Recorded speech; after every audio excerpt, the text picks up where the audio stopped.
New York mayor race के final debate में Trump, Gaza और एक्सपीरियंस पर जोरदार टकराव देखने को मिला, जहां जोरान ममदानी, पूर्व गवर्नर एंड्रियो कुओमो और रिपब्लिकन कर्टिस सिल्वा ने बुधवार को न्यूयॉर्क सिटी मेयर चुनाव के आखिरी डिबेट में एक दूसरे पर हमला बोला।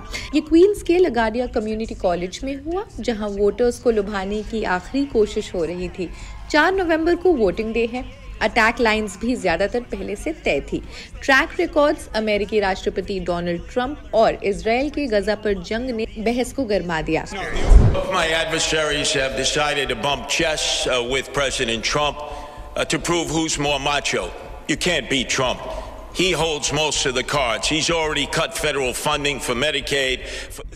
डेमोक्रेटिक नॉमिनी ममदानी पोल्स में अच्छी लीड में है। जून के शुरुआती हफ्तों में सरप्राइज विक्ट्री के बाद उनका प्लेटफॉर्म अफोर्डेबिलिटी पर फोकस्ड है, जैसे free buses, rent free, universal child care. इसके लिए अमीरों पर भी टैक्स बढ़ाने की बात कहते हैं वो। कुओमो ने इन प्रोमिसेस को अनरियलिस्टिक बताया, जो स्टेट लॉ मेकर्स की अप्रूवल पर डिपेंड करते हैं। और 34 साल के डेमोक्रेटिक सोशलिस्ट ममदानी की गवर्निंग एक्सपीरियंसेस की कमी पर निशाना भी साधा। मौजूदा मेयर एरिक एडम्स के रेस से बाहर होने के बाद से ये रेस सिकुड़ गया। अब सिर्फ ममदानी, कुओमो और सिल्वा ही बचे हैं। डिबेट की शुरुआत कुओमो और ममदानी के बीच हुई, जो रेस के फाइनल स्ट्रेच को डिफाइन करता है। But if he wants to talk about how to pursue the first and second piece of that agenda at the expense of New Yorkers, I will fight him every single step of the way. Mamdani पर वो कहते हैं उन्होंने कभी कुछ run नहीं किया, manage नहीं किया, कभी रियल जॉब्स नहीं किया। ममदानी ने खुद को सिटी के फ्यूचर का विजन वाला एकमात्र कैंडिडेट बता दिया। कुओमो का काउंटर कर ममदानी ने खुद को सिटी के फ्यूचर का विजन वाला एकमात्र कैंडिडेट बताया। उन्होंने कुओमो को एक डेस्परेट आदमी कहा जो लॉसिंग आउट कर रहा है। बाद में सिल्वा ने दोनों पर तंज कसा। हाल में ट्रंप के जीत के बाद न्यूयॉर्क सिटी के मेयर के रेस पर यह मुद्दा भी छाया हुआ है। डिबेट से कुछ घंटे पहले मैनहट्टन के चाइनाटाउन में इमिग्रेशन रेड हुई, जो फेडरल एनफोर्समेंट का एक्शन था। ट्रंप ने ममदानी के जीतने पर नेशनल गार्ड डिप्लॉय करने और फेडरल फंडिंग कट करने की धमकी भी दी। कुओमो, जो ट्रंप के कई डोनर्स शेयर करता है, उसने इसे यूज कर ममदानी को डेंजरस दिखाने की कोशिश की। ट्रंप ने कहा कि ममदानी जीतेगा तो न्यूयॉर्क सिटी टेक ओवर करेगा, और वो करेगा क्योंकि वो उसे रिस्पेक्ट नहीं करता। ट्रंप उसे किड समझता है और उसे तुच्छ पर गिरा देगा। ममदानी का फिलिस्तीनी राइट्स के लिए एक मजबूत सपोर्ट हमेशा से दिखा है, और ये इस डिबेट में भी दिखा, जिसे कुओमो ने बेसलेस तरीके से एंटी सेमिटिक कहा। ममदानी ने कहा, मैं वो मेयर बनूंगा जो ज्यूडिश न्यूयॉर्कर्स को प्रोटेक्ट करेगा, सेलिब्रेट और चेरिश करेगा। कुओमो के फेक एंटी सेमिटिज्म क्लेम्स को पॉलिटिकल पॉइंट स्कोर करने का तरीका बताया।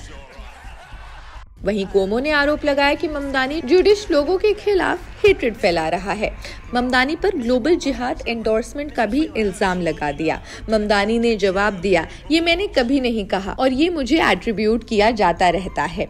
फ्रैंकली, ये इसलिए क्योंकि मैं पहला मुस्लिम कैंडिडेट हूं जो इलेक्शन जीतने की कगार पर है। From Andrew Cuomo about his experience, as if the issue is that we don't know about it. The issue is that we have all experienced your experience.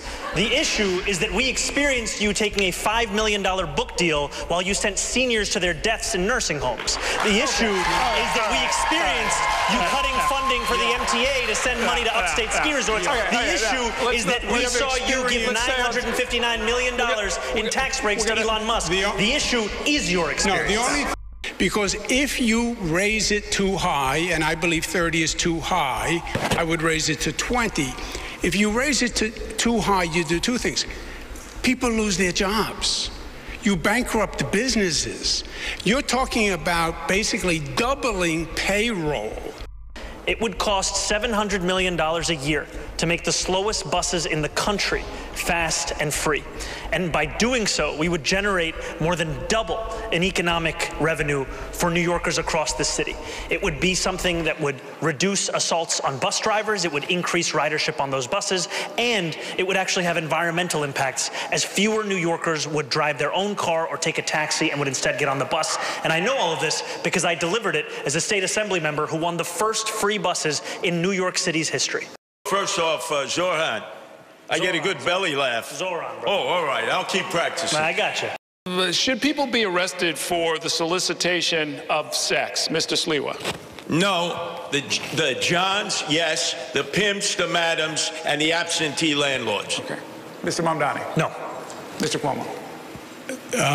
Zoran's decriminalization for prostitutes, Johns, and pimps would be a disaster on the quality of life in New York City. They should be arrested, you say?